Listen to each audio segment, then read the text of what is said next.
So on this week's episode of the Maz Hakim podcast, we have Marisa Peer. Now, Marisa Peer is the author of I Am Enough. It's a best-selling book. She's a nutritionist, she's a relationship expert, she's a hypnotherapist trainer, she's a motivational speaker. She spent 30 years working with people from royalty to rock stars, actors, professional Olympic athletes, CEOs, media personalities, and I have followed her journey for years. I'm absolutely in love with her. So excited to welcome her to the Maz Hakim podcast. Marisa Peer, welcome to Virgin Radio Dubai. Hi, well, thank you so much for asking me. Thank you so much. Such a pleasure to have you, Marisa. I have followed your journey for years. I think you do absolutely incredible work. I mean, I know that intro was very short compared to you. I mean, you're so much more than just those things. You've changed people's lives, so it's such an honor to have you on. Thank you. So I want to start off by asking, how do we remove success blocks? Because I know a lot of it's sort of in our mind. I know that's a very broad question, but how do people remove success blocks in their lives?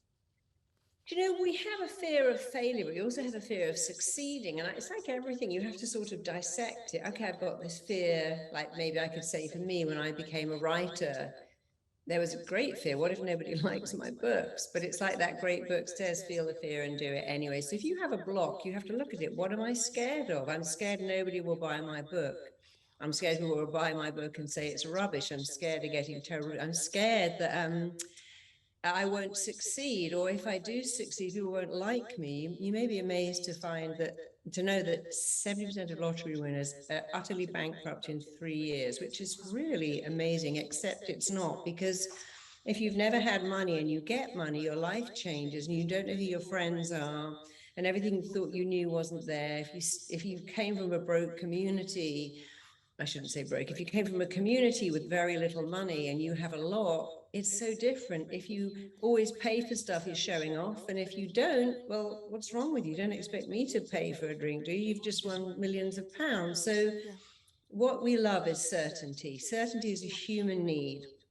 And the mind loves what is familiar. And for many of us, success is unfamiliar. I don't know what to do with it. It's so out of my comfort zone. And we're scared of it because our life would change so dramatically. You know, I'm actually really glad that my first book wasn't a bestseller, because I look back, I'd always been on a plane. I'd have been away from my little girl who was everything to me, and it wouldn't have been good for her. Later, now she's grown up, I love being on the planes and going all around the world talking. And it's the difference, you know, people get very vexed about what's going on with them, but you only have to understand something very simple. Your mind loves what it already knows and wants to stay there while avoiding what it doesn't know, because that's what kept us safe hundreds of years ago. You know, if you lived in a fort, you didn't leave and go for a wander around because you were safe staying where you were. And our brain is hardwired to love and return to what's familiar, while running away from what is unfamiliar. You see that with 2-year-olds going, I don't want to eat that, I don't know it. It's the wrong color, it's the wrong bowl. We like what's the same. And it's scary, the unfamiliar, except that if your mind loves what's familiar, you can make anything you like familiar. Success, confidence, going outside your comfort zone. So just recognize it's wired into you to fear what's unfamiliar. You have a choice every day. I can make being a speaker, talking to people, finding love, all the things, I can make all of that familiar. It's a choice and then a little bit of action.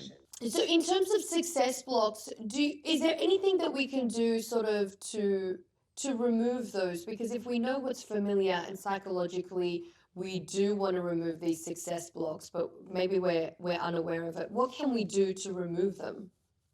You know, for me, my not success was actually relationships. It wasn't career. I came from a family where my parents were desperately unhappy, but I saw my father go to work every day and he was very fulfilled. And I remember as a little kid thinking, that's it, you need a great job, because when it goes wrong, it wasn't even if, when the relationship goes wrong like this, the job, the great job, comforts you, gives you something.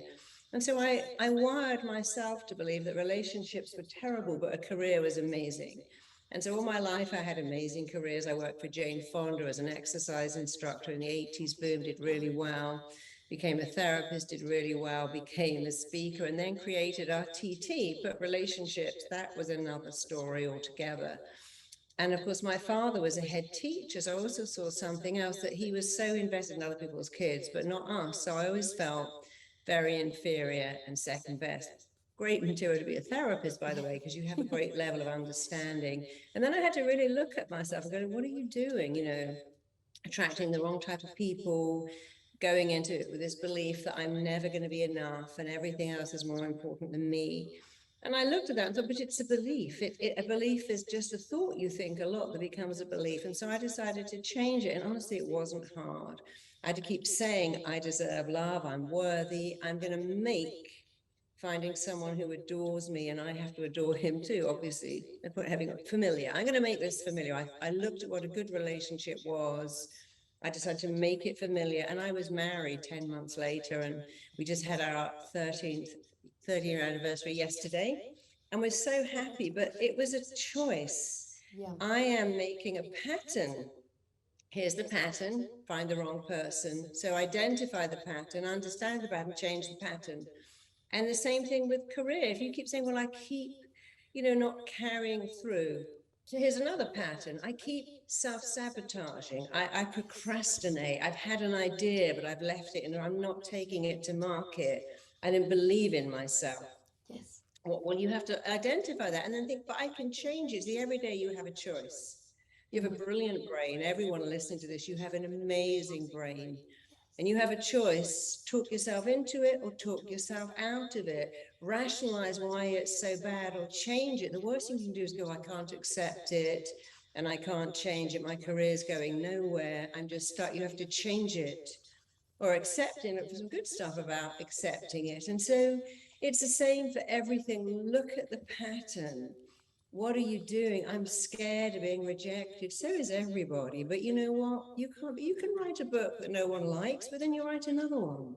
You can start a business that fails, but then you'll learn what you don't like. So it's the fear of being rejected. Everything comes down to a fear of being rejected and not good enough. And then when you think, okay, but nobody can reject me ever, ever, ever, unless I give them my permission, which you never have to do. I mean, look at Ed Sheeran. He was rejected so much. Ed, you got red hair. You got Lily, we got thick glasses. You don't look like a rock star. Look at Eminem, white guy, blonde hair, didn't look like a rapper. So many people who shouldn't have made it.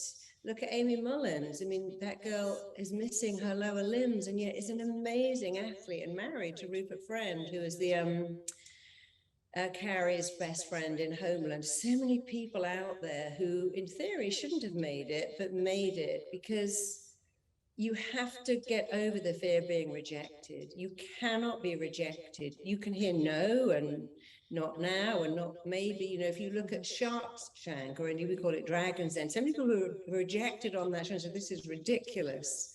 Every time I go to an airport, I see Trunky, the little case that kids take. And that was laughed off Shark's Tank. Yes. The Tangle Teaser, that was laughed off Dragon's Den. And yet they thought, wow, you rejected me, but I'm just going to keep going. And it's that ability to say, I don't hear a denial, I hear a delay. You might not like me, but I'm going to come back. So if you can have the bounce back factor and the ability to not take rejection personally, then your life will be so much better. Absolutely agree. And I want to talk about this, negative self-talking, because I think in our day-to-day lives, we don't realize how much we do it. And I know that you're such an advocate of positive self-talk. So how important a negative and not having negative thoughts and negative self-talk? I think we all have some negative thoughts, but again, it goes back to that same thing. Talk yourself into it. Talk yourself out. If my husband forgot my birthday, he doesn't love me, my kid's really rude, I must be a terrible parent. Or talk to my husband did forget my birthday, but I could have reminded him. He loves me a great deal. He's just caught up. My kid's rude. All kids are rude. Does that mean they don't respect me? No, it's just the way they speak. So when you have a negative self, what you need to do is you need to turn that critic into a cheerleader. we have a little voice that says, this isn't going to work out. This is going to go wrong. Who are you? That's never going to be. You're not smart enough. But the thing is, it's your voice. No one else is going, oh no, you're rubbish. It's your voice.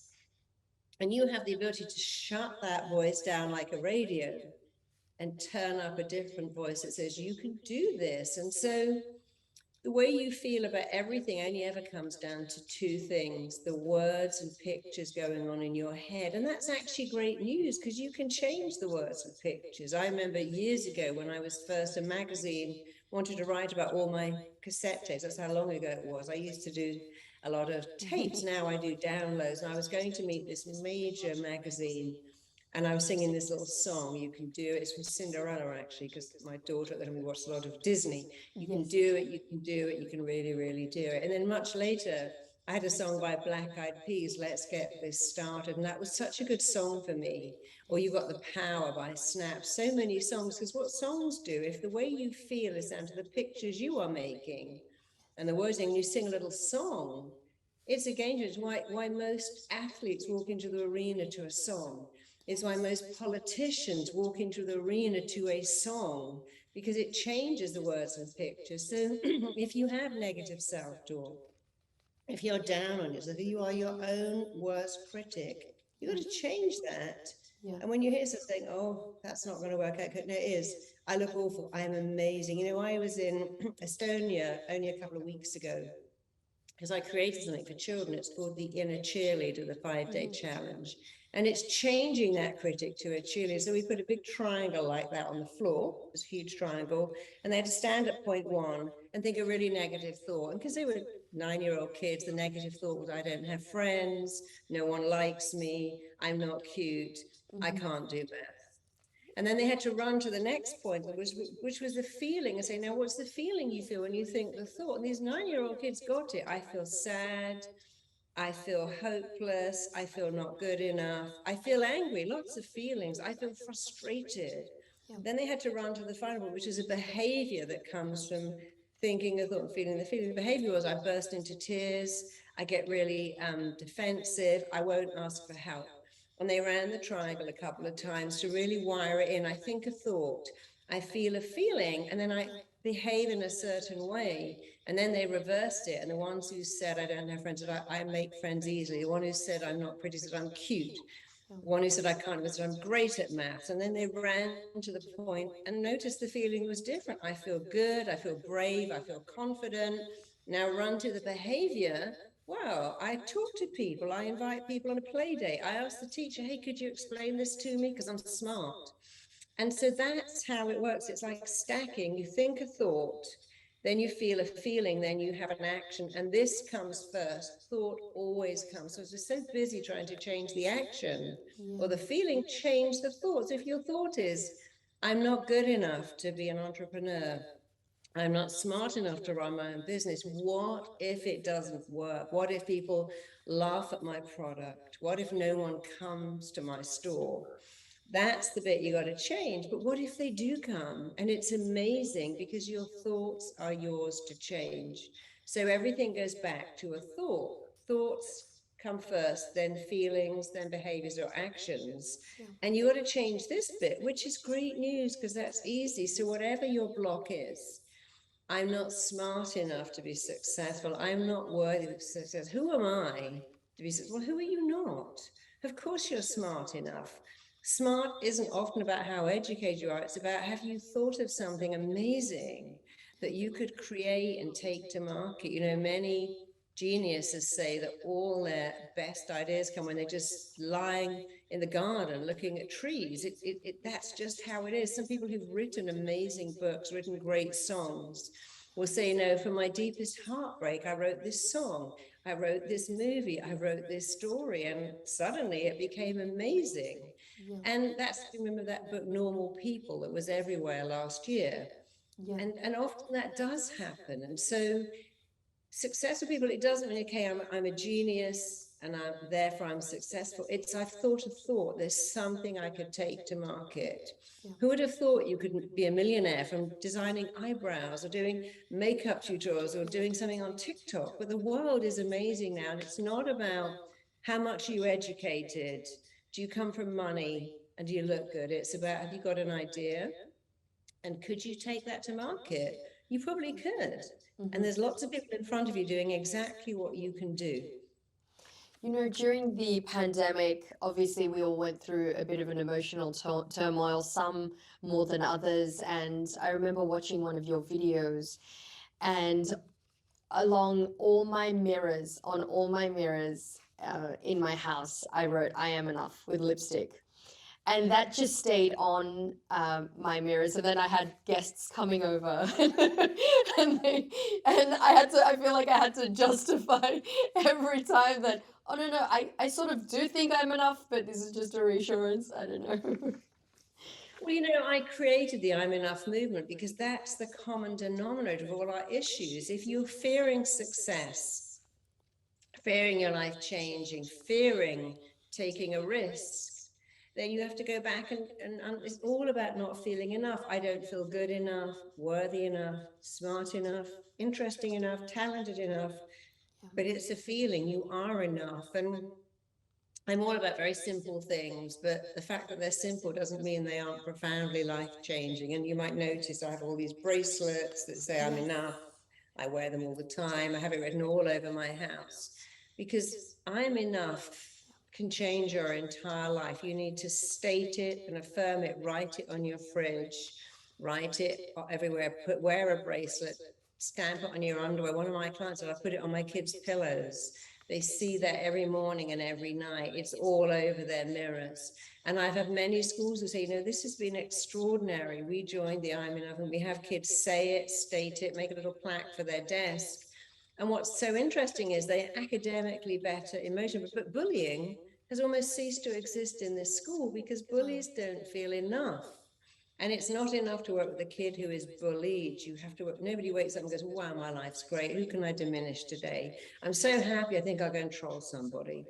I think I'll be really mean. It comes from not enoughness. And although it sounds so simple, I am enough, it's actually profound because it's our greatest fear. We all, from the minute we're born, need to find connection and avoid rejection because that's how we survive. If people like us, we'll make it. We're tribal people, after all, who had to belong to a group because safety was a numbers thing. So the not enoughness, we think we're very fragile and will die without connection. In fact, the truth is you could live on your own, get to 102, but that wouldn't be fun. Yeah. So when you start to say, I am enough, why am I enough? Well, I'm enough because I'm enough. Don't quantify. You're not enough because you've got great designer clothes or thin thighs or a nice car or money in the bank. You're enough because you're enough.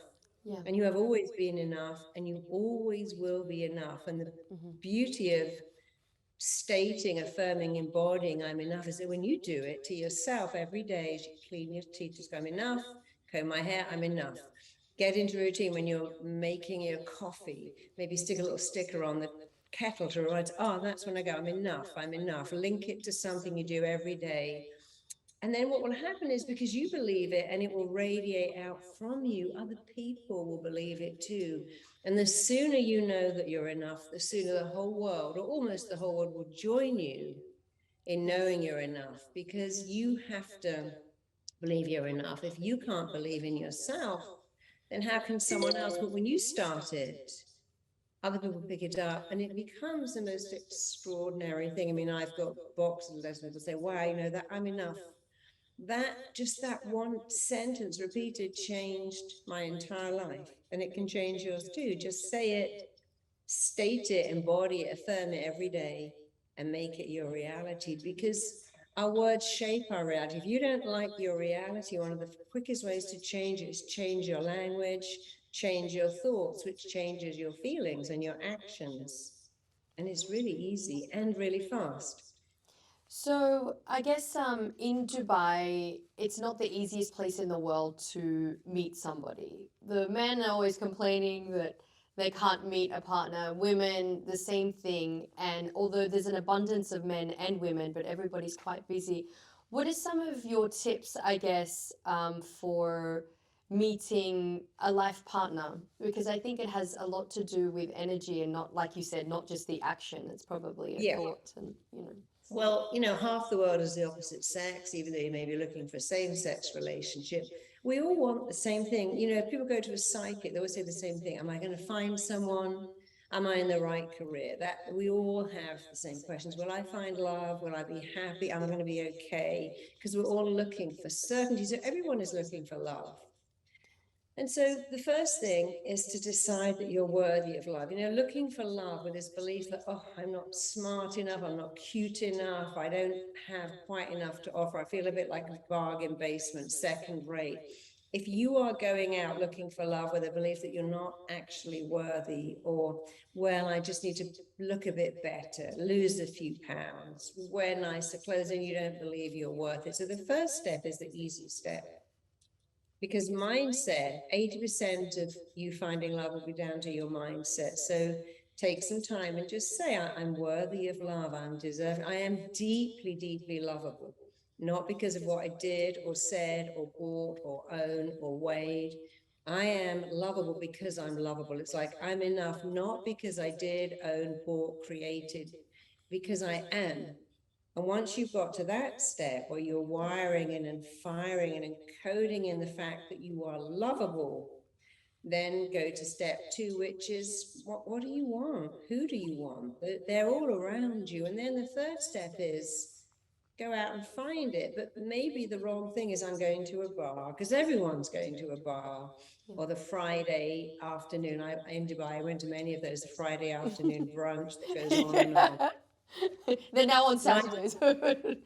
Yeah, I had a friend in the UK who was very lonely and decided to go and work at an animal sanctuary just on weekends, volunteer. She was feeding baby robins, feeding baby hedgehogs and injured foxes. And she said she was so happy that she loved it. And of course, she met someone who was also volunteering, and now they're married because she found a common interest. So, you know, join a running club. Gyms are obviously a great place to meet someone, but you have to walk in with the belief, I'm so amazing. Someone here is going to just notice me and want to snap me up. And if you walk into your gym or your Pilates or your yoga with that belief, I have got something amazing to offer someone, and I'm so lovable.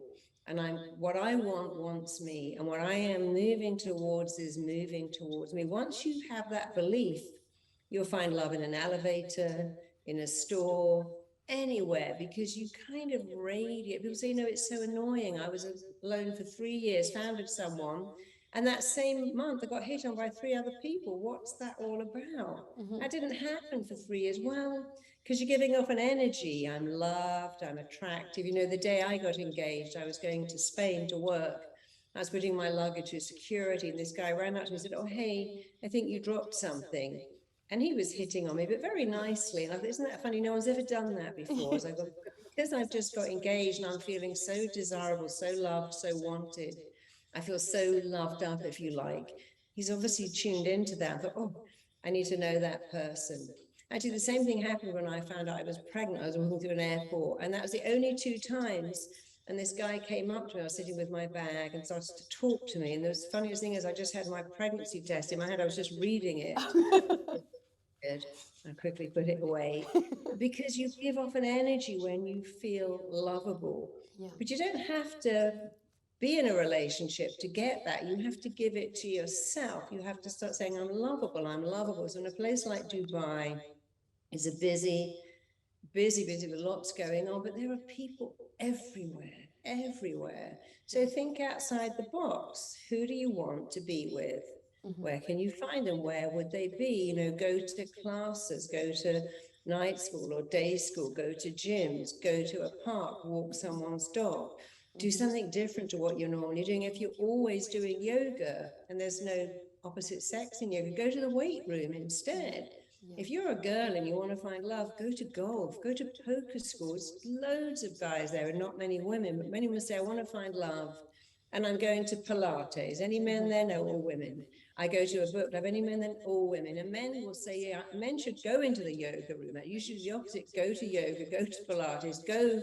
One of my clients actually went and stayed downtown in LA at a hairdressing convention. It was so lonely. And he met someone there because it's full of women. I just met someone at the weekend who said, you know, I was so lonely. And this is a guy with money. He said, I found a house share, 6 women looking for a guy, looking for someone to take. He said, I took it because I knew, wow, 6 women in this house, they've all got friends. And lo and behold, he ended up marrying Wow. the best friend, one of the women, because that was quite smart. I'm alone. I'm a bit of a nerd, but I'm a really nice nerd, but I'm not really good at the clubbing thing. But here's a house with 6 women and they're looking for a roommate. I'll take that room, because 6 women by nature will all have friends. That must mean there's 50 women I could meet. And in no time at all, he met the best friend, one of the roommates, and they're so happy. They've got an amazing child. They're just so happy together. But he thought a little differently, not where's a bar, where's a club. I'm a bit nerdy and I want to find someone a bit like me, and we're going to build a great life. And they've definitely done that. They've got a really incredible, tight relationship. They like the same thing. You know, I was in LA many years ago and I was filming.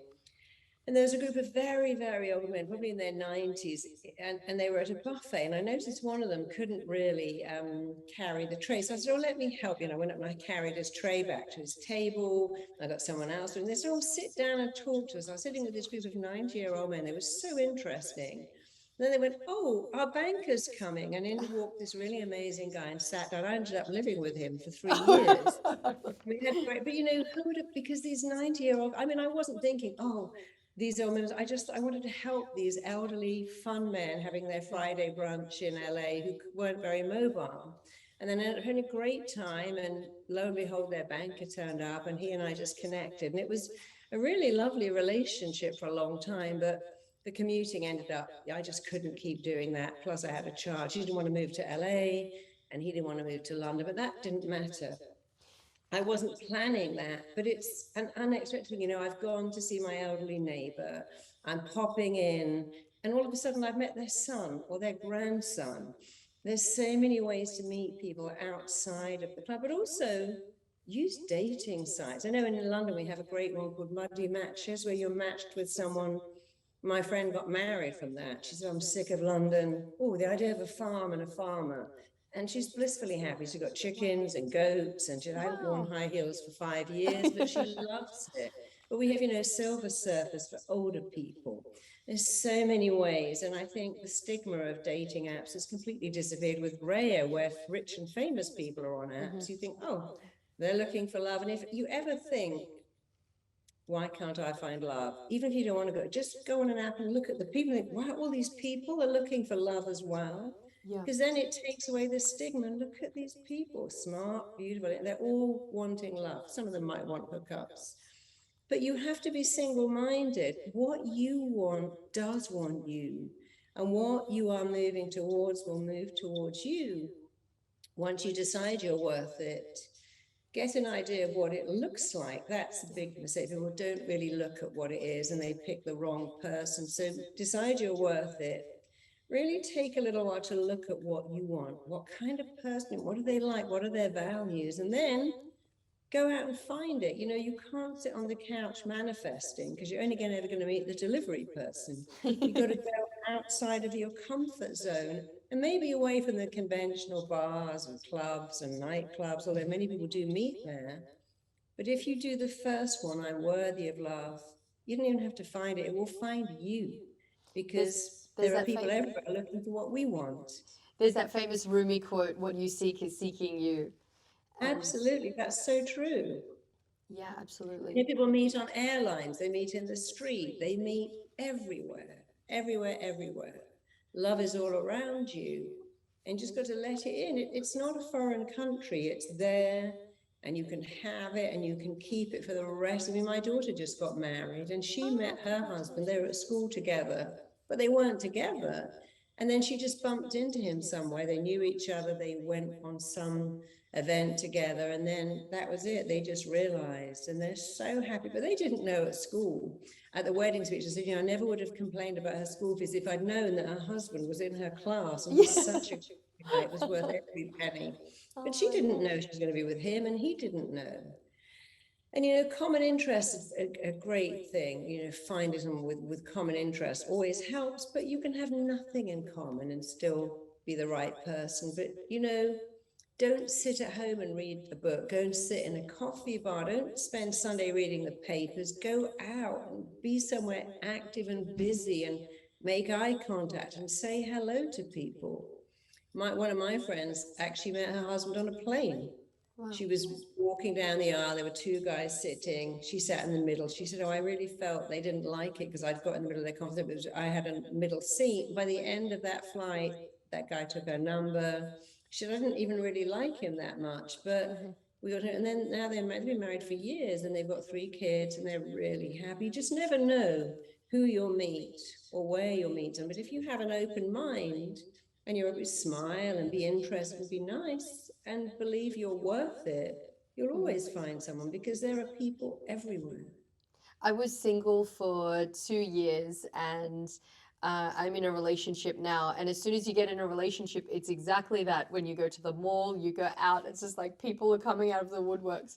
It's all You up give to off your this energy. vibe, which is I'm interesting and I'm lovable. When someone loves you and they go, oh, I just ring your cell just to hear your voice. Oh, I just bought you coffee because you're so great. Oh, you look amazing. That you go around thinking, oh, they love me, and you have this glow, and other people find it so attractive that they also hit on you Yes. all the time because they pick up that absolute feeling of being lovable. In fact, so many of my clients tell me the same story. I was with someone for years, they wouldn't commit, they were really evasive. Eventually I had enough and I left and I never heard. And then I found someone just about to get married. They called me. One of my clients said, actually, the day I found out I was pregnant, my ex-husband said, hey, I'm thinking about you. She said, I'm having a baby, I'm married, stop calling me. Yeah, leave me alone.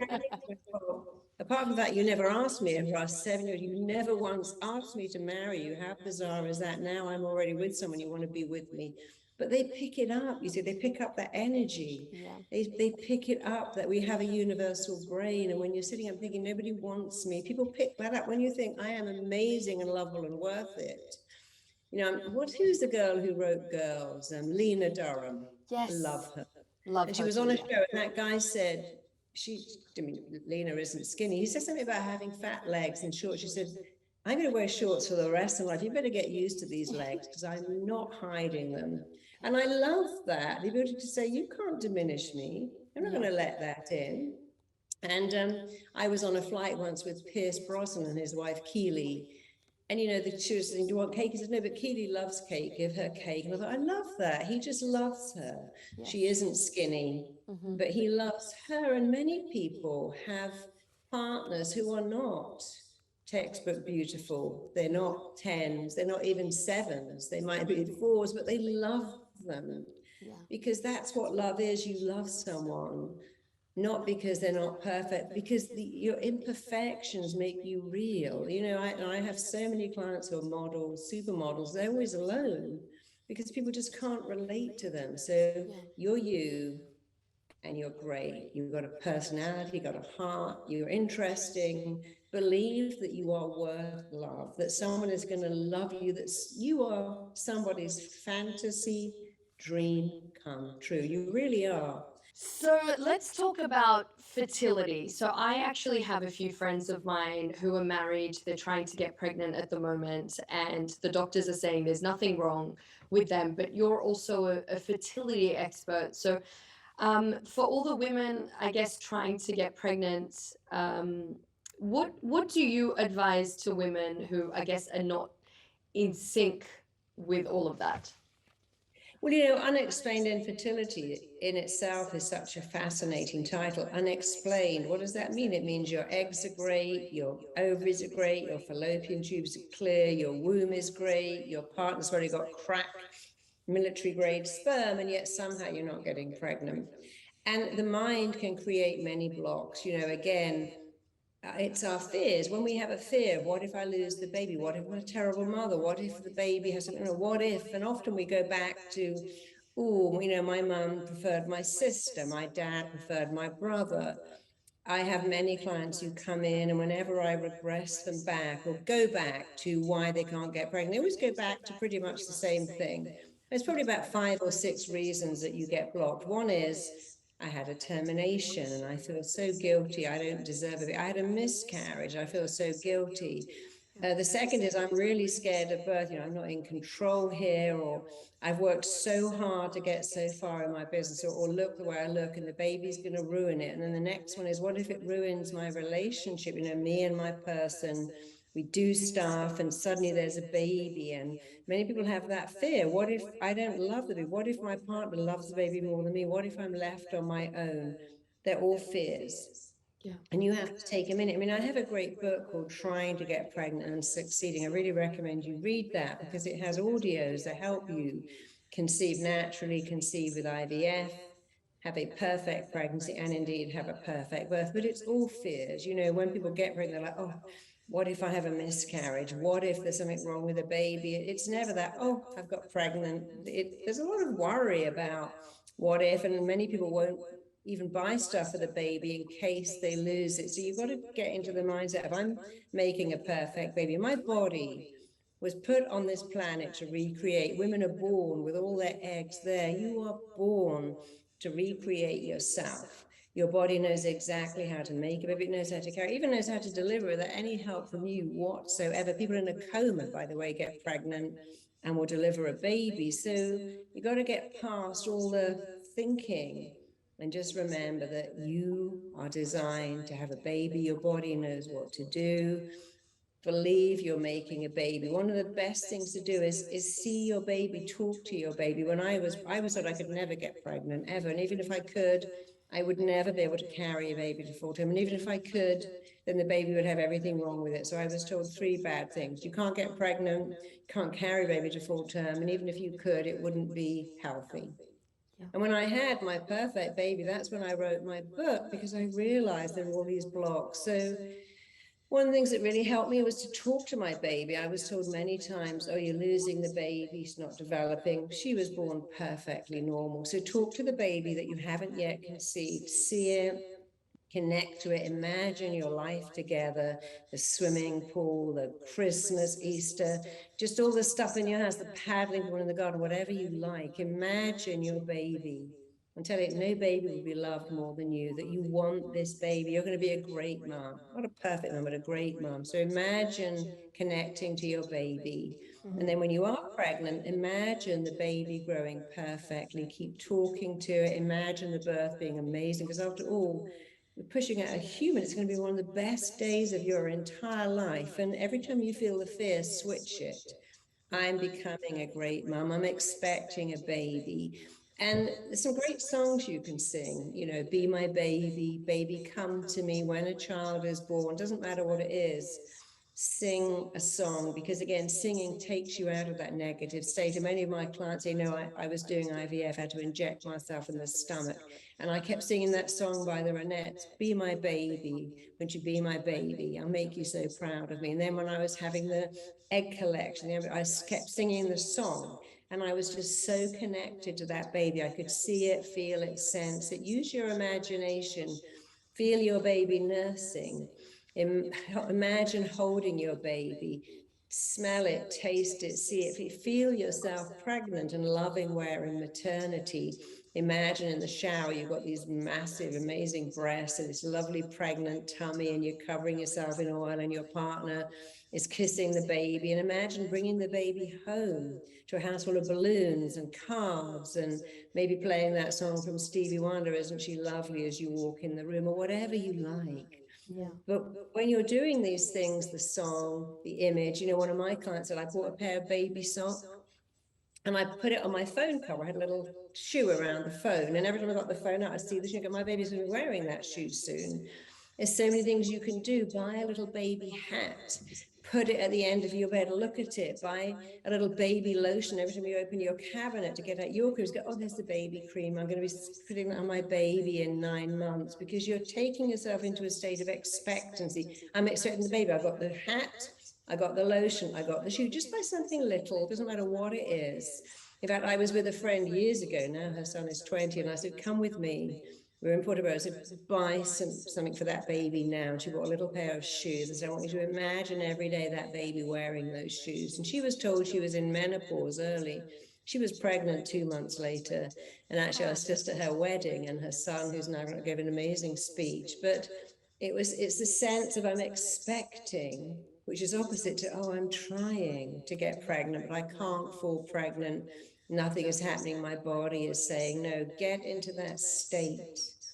Because what you expect tends to be realized. One of the rules of the mind is our expectations are usually realized. So expect to be super fertile, to believe your partner's sperm is perfect, that you've got grade A premium eggs. Because here's the thing that's so amazing. Many people who can't get pregnant and adopt get pregnant after. As many people who can't get pregnant and have IVF become pregnant naturally afterwards. Why? Well, they're in this state all the time. I had a client who was adopting, and as the adoption was signed off, she said she was pregnant. I said, don't tell them.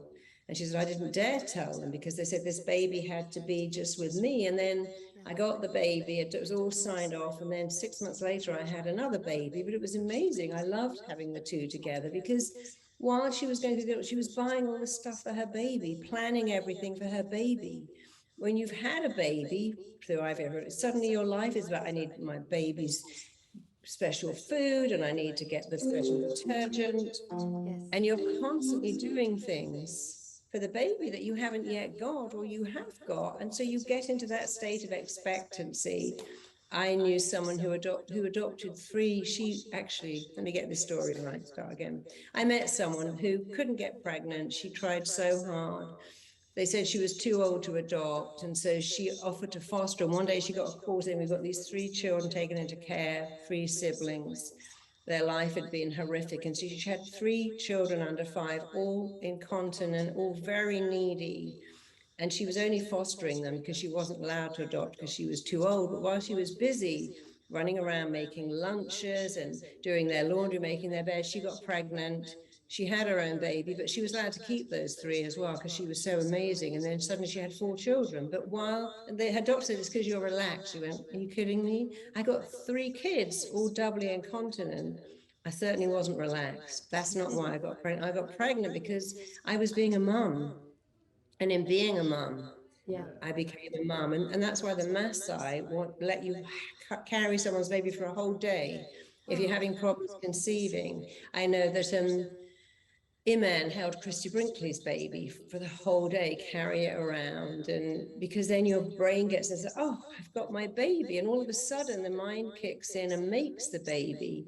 And even if you're older, do not despair because as your fertility dips, the mind has one last go. All of a sudden, everything has a massive boost to make you pregnant one more time. And late 30s, even early 40s is not old to have a baby, not anymore. People were doing that hundreds of years ago. They were having babies in their 40s, and yet now we're so young.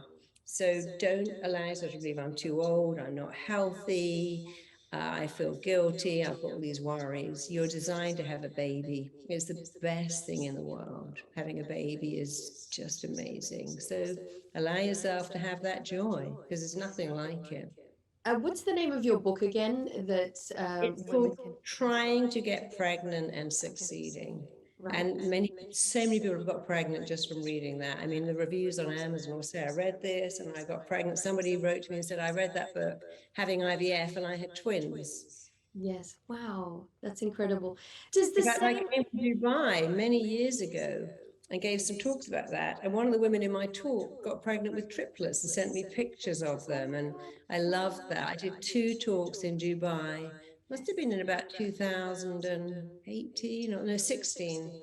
And I was explaining how to get pregnant. And many women that came to those talks now have children, several of them.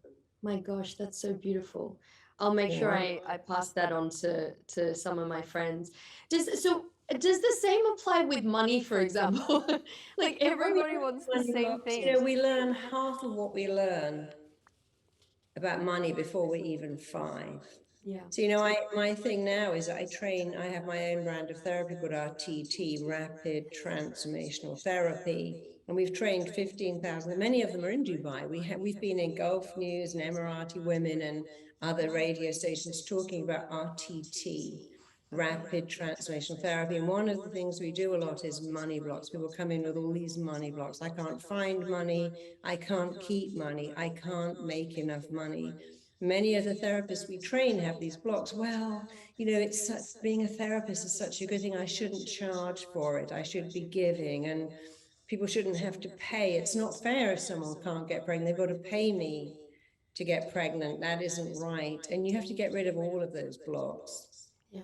What you saw about money growing up will really influence your relationship with money, because money is just another form of energy. But if you want to make money, attract money, and be a success, again, you have to believe you're worth it. When someone says, how much is it? And you go, oh, it's $500, and you kind of say it out of the corner of your mouth. You have to say, oh, your investment in working with me is $500. It's actually worth every penny. You're going to get this, this, and this, and this. Because everything we buy, without exception, we buy stuff because of how it's going to make us feel. Yeah. We pay more for traveling in business. We pay more for designer stuff. We pay more for supplements. We pay more to go to a nice restaurant. Why? Because of how it makes us feel. And as a therapist, and all the 15,000 people I've trained, they understand their job is to give your clients freedom and empowerment. But you have to get over the block of, do they want to pay for that? People say to me, this is the best money I've ever spent in my life. You changed my life. And so with money blocks, you have to look at, where did you get them? Why have you got them? Again, it's guilt. It's the same thing. I'm not worth it. If I have more, surely someone else has less. But that's not true. You having more doesn't mean people have less. Our program, the 5-day challenge we give to schools, it's all free.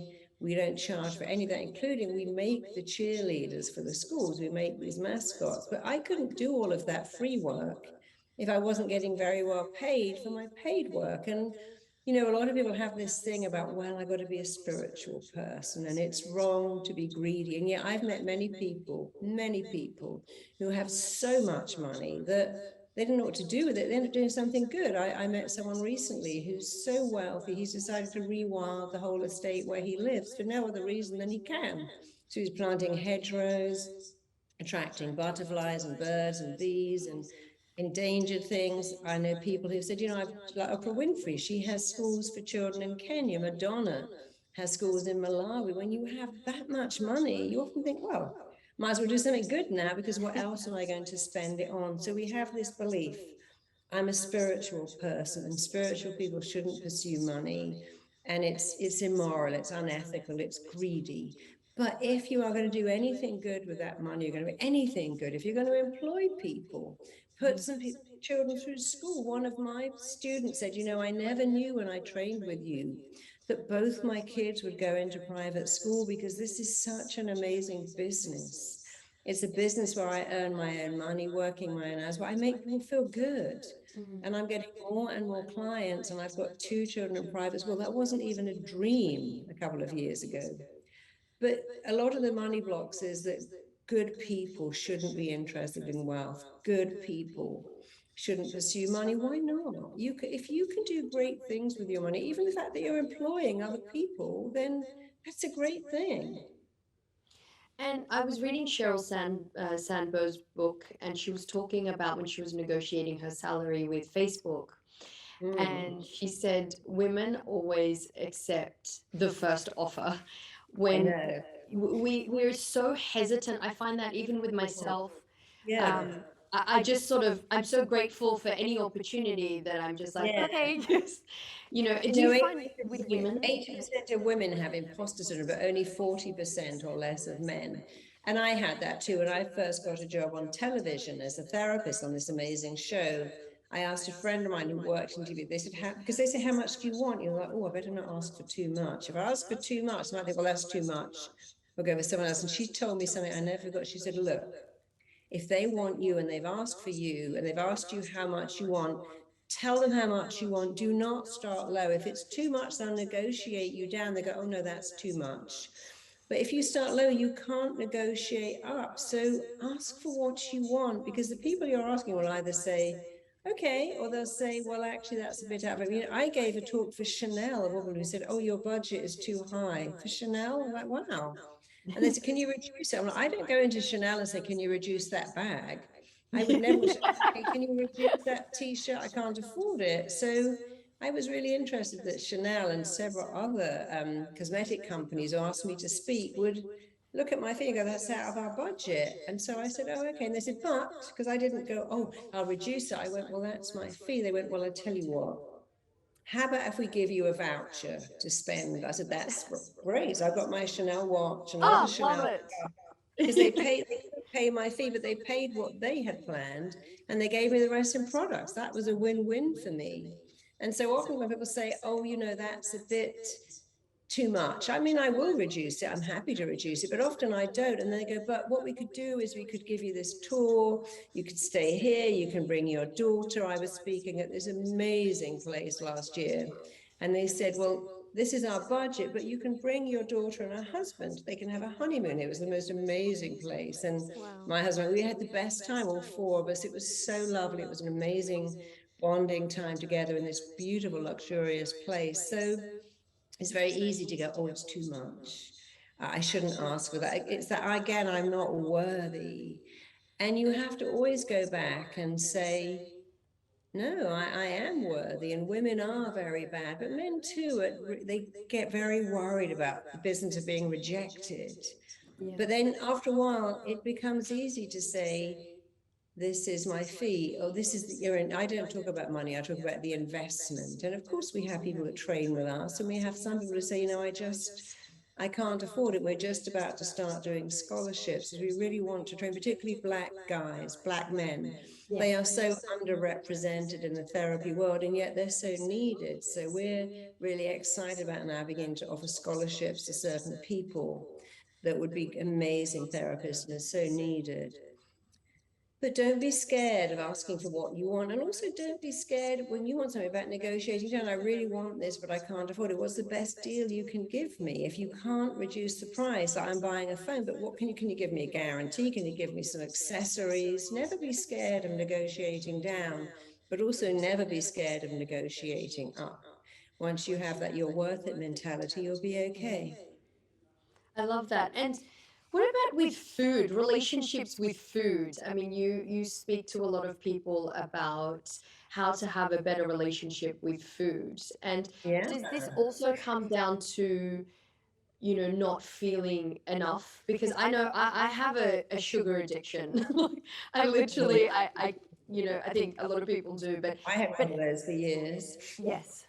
How do we remove this Our addiction? relationship with food is very primitive. When you're a baby and you're feeling sad, or someone picks you up and feeds you, and all of your needs are met by being fed, you feel loved, you feel connected, you feel significant. Your mum has to spend a lot of time with baby, feeding it or spooning in the yogurt. You just can't leave them alone with a banana.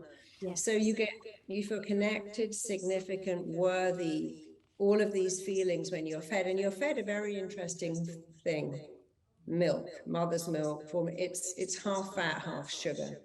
And for years afterwards, we think, oh, I'm feeling a bit bored. And we go back to what that means. And nobody says, I'm so down, I think I'll have some spinach. We always want something that's half fat, half sugar. There's nothing in nature, by the way, that's half fat and sugar. There's fatty foods like avocados and nuts and seeds, and there's sweet food like mango, but there isn't a combination. The only combo is in milk, breast milk. And so we're forever trying to get that feeling back. And also sugar was very scarce. When we lived in tribes, we could find honey occasionally, fruit, but it wasn't there all the time. So when we found it, our primitive way would go eat all of that because it would be gone soon.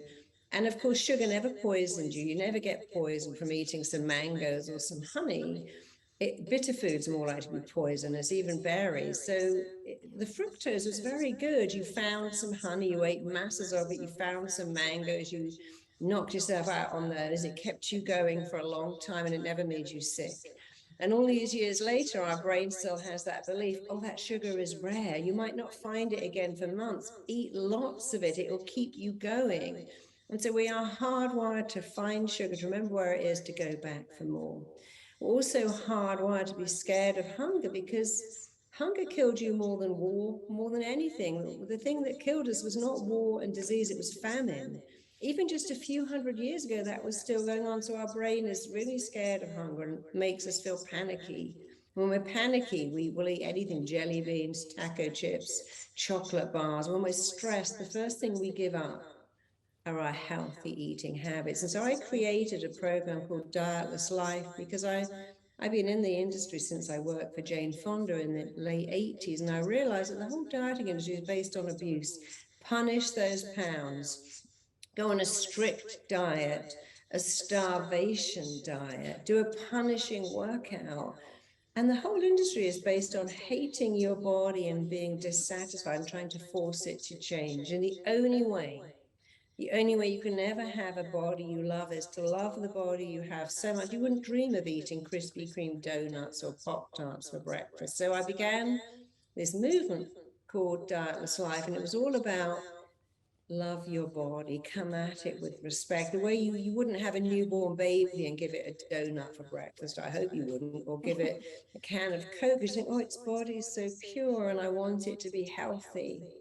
And so once you get into that mindset of, if I love my body, it will love me back. If I do one nice thing for my body, well, maybe three, drink more water, put more good stuff in, and sleep. Well, if I just do those things, my body will do so many things back. And it's been astonishing. We started it in, is it May? We started it in May. We did the first cohort of 3 months. Every week I do live hypnosis with the whole group, hypnotize them, take them back to have a look at where they got these limiting beliefs from, change them, give them a recording to play, and each week you learn something new about what's going on with your body. And it's been astonishing. And a lot of people are saying, I'm actually doing it with my children. People are reporting the most amazing results because they stopped hating their body and trying to force it to change. And you see, when you go on a diet, all you ever do is lower your resting metabolic rate until every time you eat normally, you're actually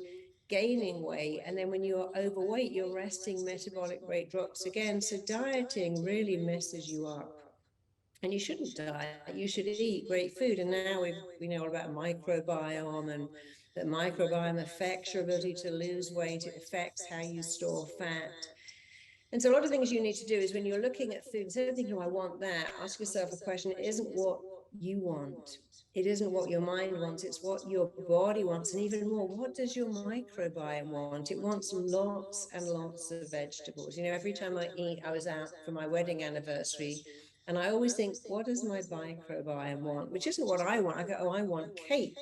But my microbiome wants lots and lots of different vegetables. So I always look at that. And I used to eat the same stuff all the time, spinach and tomatoes. And I thought, no, that's not right. I've got to eat other stuff. And now I'm always giving myself a variety of vegetables, because it's not about taking bad stuff out. That isn't what it's about, putting good stuff in. And if you find something that works, you don't have to stick to it. It will stick to you. So our microbiome, it is so important. And what you eat affects everything, how you store fat, your moods. And all you have to do is I call it the 5 R's. You should eat food that roams or grows, that you can recognize what you're eating, that rots naturally, that you could eat raw even if you wouldn't ever want to, and that you can recreate in your kitchen. If you can look at those 5 R's, does it roam or grow? Well, eggs and fish and berries and vegetables and nuts and seeds roam or grow. Do they rot? Absolutely. Can you eat them raw? You see, you can eat raw nuts and seeds. You can eat raw eggs. You may not want to, but you can. But you can't eat flour raw. You can't eat red kidney beans raw, because they're what you create niacin from. Can you recognize it? I can recognize a tuna fish or a pear. Anyway, but I can't recognize what's in a pretzel or a tub of Pringles. I couldn't recreate Pringles in my kitchen, or indeed Coca-Cola, or indeed jelly beans.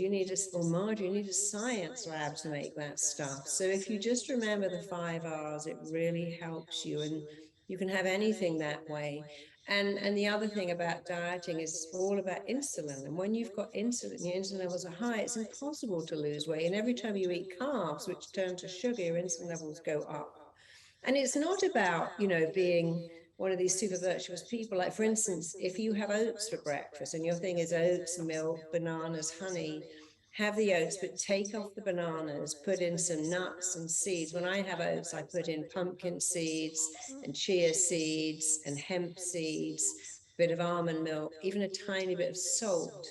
And I'm having the same breakfast really, but I've taken out all the sugar and I've turned it into protein, because it's all about fat burning. And to fat burn, you have to look at it. Protein burns fat, carbs store fat.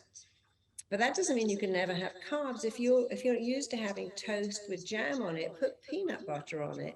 If you have pasta with loads of tomato sauce, have less pasta and cover it in oil. Because you want to make it protein. The more protein you can add. So if you had baked potatoes and you put in baked beans, that's just now a double carb. So if you have a baked potato, put in a fried egg, drizzle it in oil, put some really nice Celtic salt on it, and make it more protein. You want to keep adding protein to carbs, and then you'll stay in fat burning. When you add carbs to carbs, you stay in fat storing. So breakfast cereals and toast and jam and chocolate croissants and having a latte with a muffin is probably one of the worst things you can do, but you can have a latte with fat in it. You know, if I have for breakfast an avocado, I put oil on it. And then I put a little bit of salt on it. And it's amazing because it's pure fat burning. When you wake up in the morning, you're in fat burning. So just stay there by having a fat burning breakfast, avocados, eggs, spinach. You can have like soya yogurt or coconut yogurt or sheep's yogurt, but put nuts and seeds in. Don't put fruit in it. Don't put honey in it. Don't put anything like that in it. And then it becomes easy. So it's all about keeping your body fat burning rather than fat storing by looking at insulin and keeping your insulin levels low, looking at your microbiome, but making it very, very workable. And dietless life is amazing because there's no diet. You can actually eat whatever you want. If you love pizza, you can have one. But you want to be really aware. You want to have a very thin crust. You want to have olives on it and tuna fish, and keep lowering the carb content and adding all the great stuff that your body loves. You know, people think fat is bad for you. Fat is your best friend. Sugar is your enemy. Fat is your friend. Increase the fat, minimize the sugar, and you'll have an amazing body that will last you a long time too. I love that so much. Honestly, that I literally have to re-listen to this and take notes because I think that'll really When help. we do the next cohort of Dietless Life, it's starting. I'll give you a free ticket. Come and join us because you want to talk about it. So it's starting in September, and it's once a week for 3 months. But I'll give you a free entrance to it. Oh my gosh, I would absolutely love that because yeah, my relationship with food is on and off. Well, we have a relationship with food, and it should really be our friend. You know, it's like they say, make food be your medicine and medicine be your food. And we should eat delicious, healthy food that keeps us well, but we're so busy eating just, you know, I remember when I was in Dubai doing that Friday afternoon, what's it called? I forgot. The brunches. The brunch. I mean, and they had like 3 rooms, just one for the dessert. So much. Oh my God, it's free. I've got to eat everything, but it's not free. Exactly. You remember an expression, take whatever you want and then pay for it. And all those cakes and all those cocktails and all those pastas and fries are not really free. You do pay for it. So you're much better to, especially at buffets, to take all the good stuff first and eat that. And then have a little dessert, but don't keep going back for more. Just take one little, one little piece of cake. You see, if you're going to have dessert, you want to have something with fat in it. The worst thing to eat is jellies and candies because they're just sugar. At least if you have a piece of chocolate, a piece of cake with a lot of fat, that will slow down the sugar. Like I used to eat strawberries. Now I'd have strawberries with a lot of fat on them because it slows down the sugar. I'd have less strawberries, more fat, because it's good for you. So you just got to learn how to eat every day. And most people give up dieting because it's so restrictive, it's so difficult, it's so boring. And also our motivation for dieting is wrong. It's, I'm going to diet so I look better in the mirror and the scales say less. When they do, my motivation's gone now. I'm going back to eating badly. Absolutely. And finally, Marisa, oh my God, we only have 5 minutes because I've run out of the 40 minutes again. But I wanted to just ask finally, what are a few things people can do day to day, easy things that can really help them level up their life? Well, one of the best things you can ever do is to look in the mirror and go, I'm enough. Be your own cheerleader. Say things like, hey, you're great. Look at you. You've got a nice smile. You're a good person. You got something to offer the world. So praise makes you grow and criticism withers you. So if you make praise familiar, self-praise, tell yourself, I'm a good person. Praise yourself more, criticize yourself less. Join the I'm Enough movement. Buy that I'm Enough book, or buy my new book, Tell Yourself a Better Lie. We give away lots of these I'm Enough bracelets. So go to imenough.com, join that. Go to rtt.com. And if you go to marisapeer.com, we've got lots of free audios. They're absolutely free. We don't ask for your credit card. On love blocks, money blocks, health blocks. Take whatever you want. They're all free. But read that book, I'm Enough, because it will really, it's like $10, but it's got 4 downloads in it, which cost $35 each. So it's pretty much we're giving that away because I want everyone to know they're enough. Love that so much. It's such an honor, Marisa. Thank you so, so much. Yeah, it's a wonderful reminder that we are all enough. We are, and we always have been, and we always will be. And if you know it, everyone else will know it too, because no baby is wanting, I'm not enough. They ask for attention. They know they're enough. So all you're doing is getting back something you were born with. You are reactivating and regenerating what is your birthright, and you had it. And getting it back is not hard. It's actually really easy. Thank you so much. So wonderful. Thank you. Such a pleasure, Marisa. And I would love to do the dietless life. Thank you so much. Thank you.